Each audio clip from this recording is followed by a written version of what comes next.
Fox News alert for you from Capitol Hill. New testimony in the IRS targeting scandal. It's a brand new hour of America Live. I'm Allison Camerata in for Megyn Kelly. There's a tense hearing underway right now as lawmakers try to figure out who is responsible for ordering special scrutiny practices at the IRS. Taking center stage today is Elizabeth Hoffaker, an IRS agent from the Cincinnati office. She's the employee who called it, quote, a nuclear strike after Lois Lerner tried to pin the scandal on the Cincinnati office and her department. Today, Ms. Hoffaker testifying that agency higher-ups were behind the political targeting, not just a couple of rogue agents. Ms. Hoffaker, I'm from Dayton, Ohio, just a few miles from you, so I was kind of personally offended when it was placed as a label as a bunch of rogue employees in Cincinnati, because what we now know from you and Mr. Hall definitively under oath is that that was not true. If we had stopped this investigation previously, we would just have the answers of the IRS that this was some rogue employees of Cincinnati. Ms. Hoffaker, how did you feel when they said that, when you knew that that was not the case, that it was just rogue agents down in Cincinnati? Sir, I was deeply offended. I mean, it impugned my reputation and the reputation of other agents and basically all federal employees.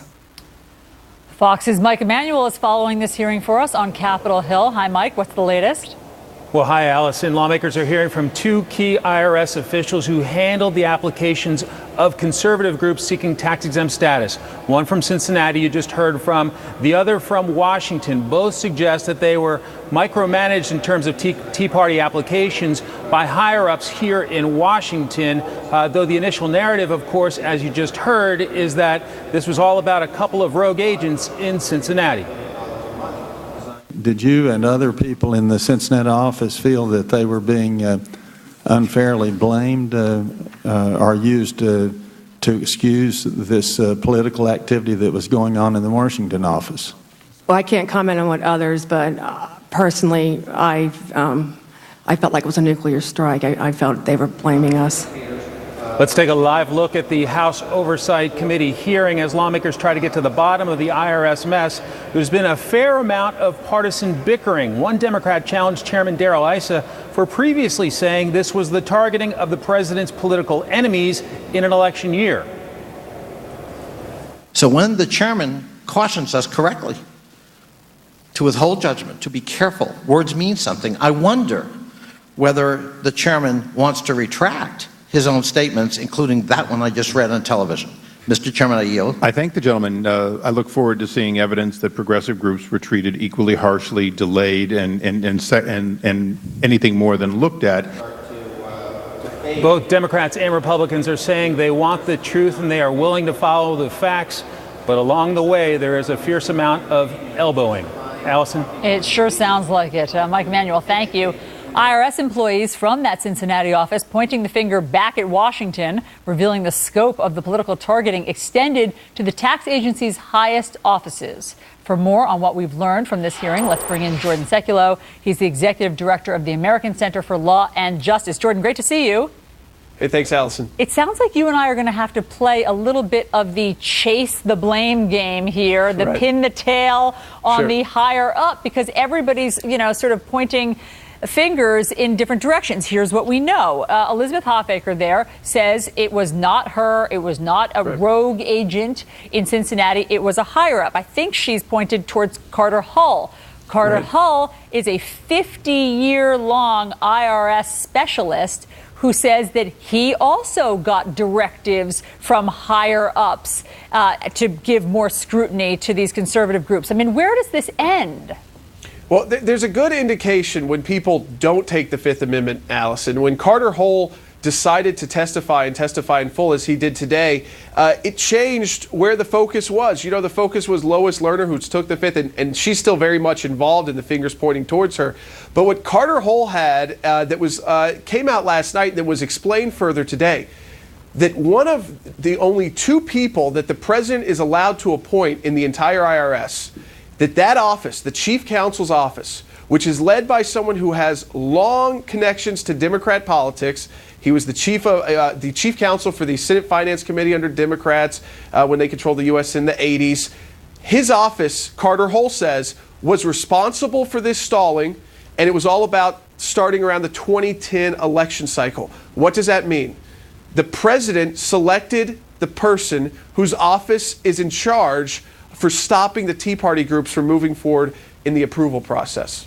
Do we know that person's name, the chief counsel officer? Sure, it's William Wilkins. He has a long history in Washington, D.C. He's the chief counsel of the IRS. He's been in private practice. He's worked for Democrats. He's a known partisan. You can do that and be appointed by the president. He was confirmed by the Senate. There's only two people, Allison, at the IRS who the president gets to choose. And isn't it interesting that one of those two is now responsible, his office that he oversees at the Washington, D.C. headquarters, is Carter Hull is telling us, who was very senior, 48 years of experience at the IRS, that it wasn't him who wrote those horrible questionnaires. He, in fact, was opposed to them. It came out of the chief counsel's office and Lois Lerner's office, the tax-exempt office. And in fact, what Carter Hull has testified to, he said that it was the first time in his 50-year history at the IRS that he was forced to send this paperwork through the chief counsel's office and through Lois Lerner's senior advisor. He'd never seen scrutiny like this. In fact, he resented that the autonomy or whatever was being taken away from him, or at least the protocol, and that it had to go through the senior advisor. That raised a red flag. So Jordan, we should be able to get to the bottom of this. I mean, now that we have Carter Hull's testimony and we have a name, and even though Lois Lerner pled the fifth and didn't give information, we should be able to at some point get to the bottom of this, or is this just going to be bogged down in, bureaucratic finger pointing and nobody will ever be held responsible? Instead of this hearing, Allison, taking just a couple steps forward and finding out information, I think we've gone up flights of stairs. We now know that someone the president is directly connected to was responsible for the delay of the Tea Party applicants, the 912 applicants. We know, and we've narrowed who wrote those questionnaires, that it wasn't Carter Hull, that it was in fact Lois Lerner and the chief counsel staffers named by Carter Hull. He named 3 more staffers, senior attorneys at the IRS, the chief counsel oversees in his office. So this idea, and we just heard from one of the Democrats on the committee, that this isn't about politics or the president or partisan politics. This has got to stop. Let's be honest here. Everyone has said this was all about partisan politics. This was only happening to conservatives. There's no evidence anything ever happened to a liberal group. In fact, Elizabeth Hoffaker said if a liberal group got caught up in the net that they made her cast, she sent it back to the normal process. Very quickly, Jordan, how much longer is Lois Lerner going to be able to collect her paycheck without testifying or providing any information? The law on that is horrendous. I think there's lawmakers looking at changing this, how federal employees can take the fifth and it doesn't affect their pay or their job. She's not able, of course, now finally to access her computers. But we don't know how long. They could be going through the firing process.